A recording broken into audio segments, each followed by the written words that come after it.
Oh man, I really can't help myself, can I, bro? I can't even go like 3 days without talking about how this game pisses me off in some way. So, you guessed it, we're back here again, and we are talking about 2K, and yet another problem that is in the game. Now, obviously, you read the title, and you know today that we're going to be talking about post scorers. Now, if you've been playing 2K for a while, or even just since last year, I think you'll have a pretty good understanding that post scorers are stupidly overpowered every year. We already know 2K is a dog shit, lazy company that cares about absolutely nothing except money, so they wouldn't bother to change the mechanics of how post scoring works or put more of a skill gap into it. Why bother? Just let people come on here on a 7-3 center and get on the game and just drop step the shit out of people and spam post spins and have the defense not matter at all. And the reason it's so overpowered on NBA 2K25 in specific is because of how the paint defense works this year. It's not like 2K24 where if somebody is going into the paint and they're trying to mash on you and just spam post spins, even on a short guard, if you put your hands up and you have good positioning on 24, you could reliably get stops on big men. But this year, hands up doesn't mean shit with no interior defense. And on a 6'4 guard like I am, anytime I go against a post scorer on the 1v1 court, I just get absolutely fucked and there's literally nothing I can do.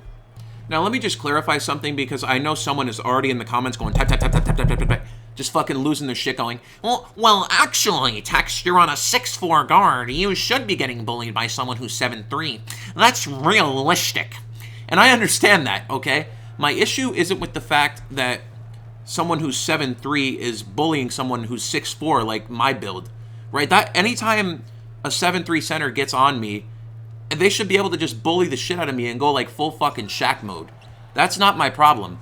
My problem is the fact that it's ruining the 1v1 court. The way that the matchmaking works, especially in the proving grounds, is you can go in here, like I am in this gameplay, and I could literally go in here against a 7'3 center. The only thing it takes into account is my skill level when matching me against players. It wasn't like this on 2K24 or really any other 2K from what I remember and anything that was matchmaking. So if I come in here, 99% of the time, I'm going against like a 7-foot center or like a 6'7 or a 6'8 guard with post scoring. And of course, the one time I get on here to record and prove it to all of you, this is all that happens in the fucking proving grounds. I end up getting nothing but guards and getting ridiculously lucky. So there's my luck for you. But it's really a problem on the ones court specifically because 7'3" centers should not be going against 6'4 guards. The matchmaking should work as guards go against other guards, or it should be height capped. Something like that. It should not be me coming in here and playing post scorers literally almost every time I come in here. And I also want to make it clear, this is not something that's locked to the proving grounds. Like, you could go play 1v1 theater as well, or 1v1 stage. It's always been like this in the stage, but specifically 1v1 theater, I know for a fact that that was height capped last year because, like I said, I've said this in other videos, I had 1,500 games played almost every season, bro, and I played the shit out of that one score, and it was miserable, but I fucking played it, okay? I know that that shit was height capped because I was never playing centers. I was playing, like, taller guards, yes, but I never played big men, and it's stupid that the matchmaking works this way, so this definitely needs to be changed, but the next thing I want to segue into is how badly they nerfed defense against post scorers this year. So for those of you who don't know, there was a move in every other 2K, as far back as I can remember, where it was called pulling the chair. And if you don't know what this is, it's basically when a center tries to back you down, if you time it correctly, you can pull yourself away from them and move out of the way so that the center who's backing you down goes forward and drops the ball.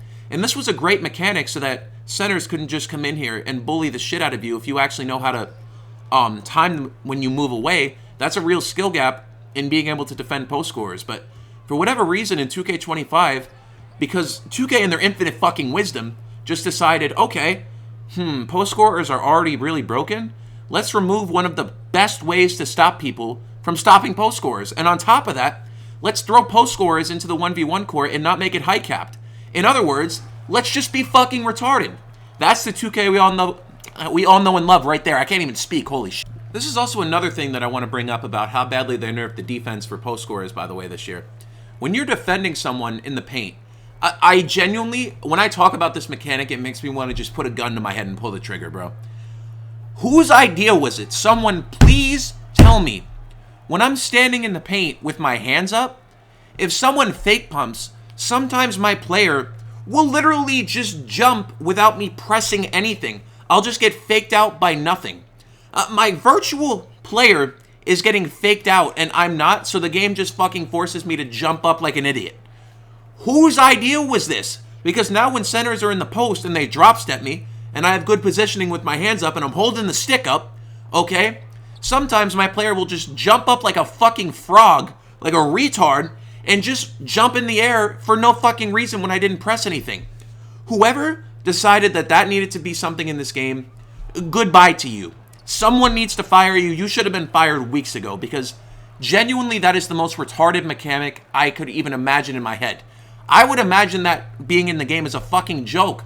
I'll be like, wow, imagine if someone was stupid enough to actually add that to the game. Oh wait, they actually are. And if you guys think, oh, Tex, this is just another video of you crying because all you do is cry. I have so many fucking tweets that I'm going to put on the screen one by one here of people talking about how stupid this is and how much it ruins the game. So let's start with GB3. If you don't know who GB3 is, he's a great YouTuber. He makes 2K content. You should check him out. He tweeted this last night.